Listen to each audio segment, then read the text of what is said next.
Good morning mga kamoti. I'm so excited to have you all here as my sounding board. Come up with the amazing Laguna Loop with Taytay Falls.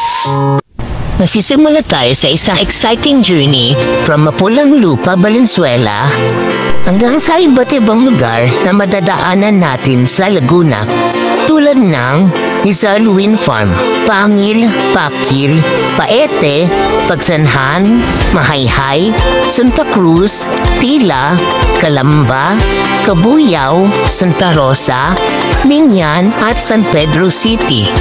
Total of 279.20 km. Safety first muna tayo mga kamoti.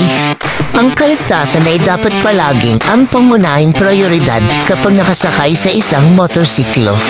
First, sure to wear a DOT-approved helmet. Appropriate riding gear to protect yourself. It is also important to ensure that your motorcycle is in good working condition by conducting regular maintenance checks. Most important, obey traffic laws. Stay visible to other drivers. Lastly, always ride defensively. And being safe doesn't take the thrill out of riding. It ensures you can enjoy the adventure for years to come. So ready na ba kayo? It's time to kick off our epic adventure. Time check! It's 3:30 a.m. Let's go! Nakikita niyo mga kamoti, sobrang tahimik at dilim dito sa aming lugar. Ang quotes natin for this morning, "The best way to make your dreams come true is to wake up" by Paul Valery.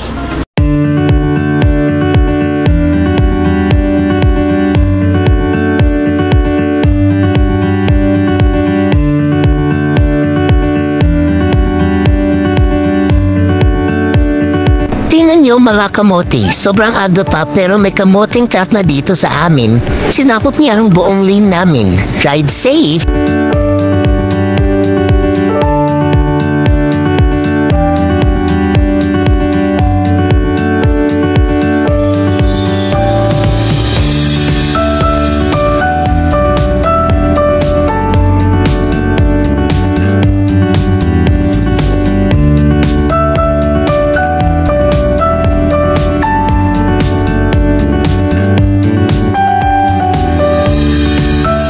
Sabi nila sa Marilaki Highway daw ang Devil's Corner na kinatatakutan ng ibang rider dahil sa sobrang pakurbada nito. Pero para sa amin, mas Devil's Corner pa ang daanan dito sa Barangay San Jose Calle, Putol ng Antipolo. Dahil ang pakurbada dito ay may halong matarik na pababa. Masyado pang madilim ang mga oras na yan kaya hindi pa makikita ang sobrang pakurbada na daan ng Barangay San Jose Calle Putol ng Antipolo. Basta sa lahat ng oras, laging mag-ingat. After 2 hours. Welcome to Pililla, Rizal. Pililla is 57 kilometers from Manila. Ang Pililla ay kilala bilang Greenfield Municipality ng Rizal dahil napapaligiran ito ng mga bukid, maliliit na bundok, kapatagan at mga puno. Ang Pililla ay destinasyon din ng mga road cyclists dahil sa asfalto nitong kalsada, particular sa Sitio Bugarin sa Barangay Halaylay.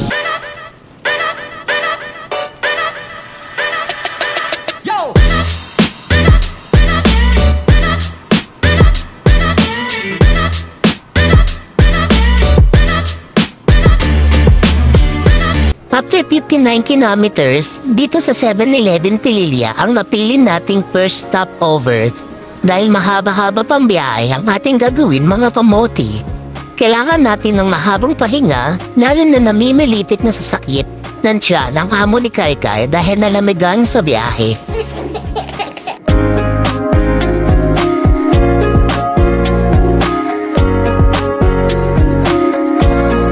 Dahil di kami nag-breakfast, ayan ang first meal namin mga kamoti. Siyempre, hindi mawawala ang kape. Dahil kape is life. Tingnan nyo ang itsura ng isa dyan. Pangiti-ngiti lang yan, pero masakit ang tiyan yan.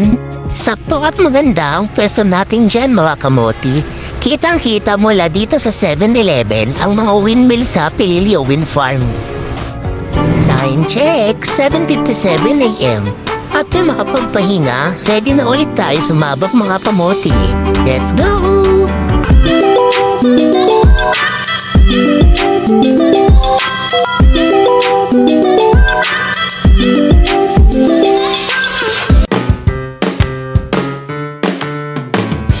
And this moment is perfect. Let's take the ride. This is the time for you and me. St. Peter of Alcantara Parish Church, a historic and beloved place of worship in the heart of Alcantara. Simbahan ito ay mayroong special na lugar sa puso ng mga lokal at bisita. At tuwing Semana Santa, ang mga mananampalataya ay nagtitipon upang malalahanin ang sakripisyo ni Jesus Christ. Isa na dito ang penitensya, isa sa tradisyon ng Katoliko na pinaparusahan nila ang kanilang sarili para pagbayaran ng kanilang mga kasalanan.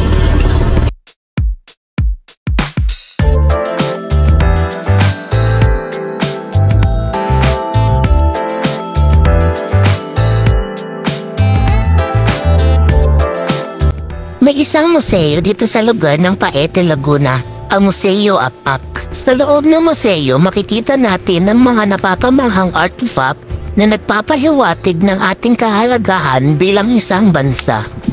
I keep waiting for you to call. I'm thinking that I'm gonna need a miracle. Wasted again, I tell my friends I'm feeling like you're coming, cause I feel the sun.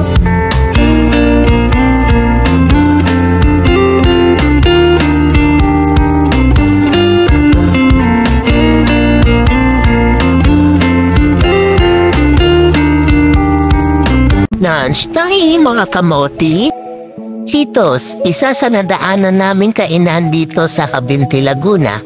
Kumain muna tayo dito sa Cheetos ng Cavinti, Laguna bago tayo dumiretso ng Taytay Falls. Meron silang iba't ibang pagpipiliang rice meals at silog.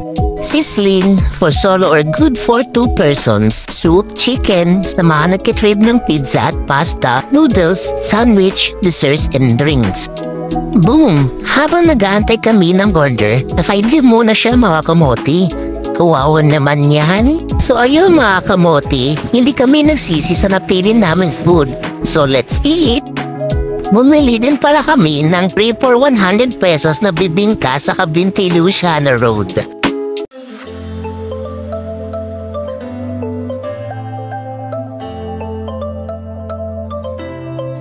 Welcome to Taytay Falls, one of the most stunning waterfalls here in the Philippines. Matatagpuan sa lalawigan ng Laguna. Ang falls na ito ay dapat bisitahin ng mga mahilig sa kalikasan at mga naghahanap ng adventures. Habang tinatahak mo ang Taytay Falls, mapapaligiran ka ng mayayabong na halaman at tunog na humaagos na tubig.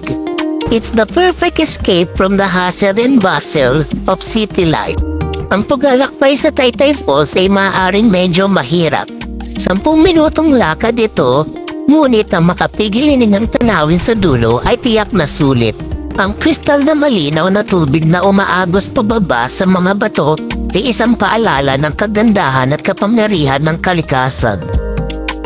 So what are you waiting for? Come and visit Taytay Falls now and experience nature and its peacefulness. See you there mga kabote!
Sa mga gustong malaman kung paano pumunta sa Taytay Falls, please visit our YouTube channel and watch Taytay Falls Shorts video.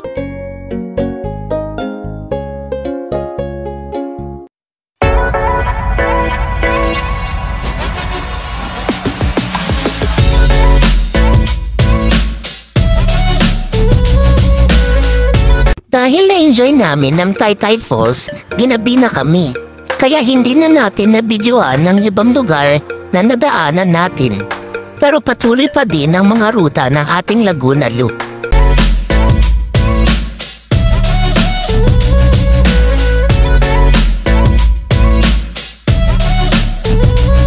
Sa bandang Kalamba na kami, medyo tinatamaan na kami ng antok.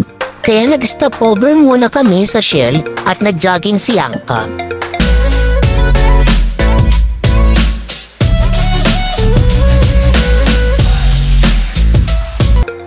Lastly, natapos natin ang matagumpay at ligtas ang ating Laguna Loop. Thanks God sa paggabay sa atin and thank you mga kamote sa pagsama sa aming journey at sa susunod pa mga adventure dahil marami pang mga exciting trip na ating gagawin. See you again mga kamote! Please like, share, subscribe and hit the bell button.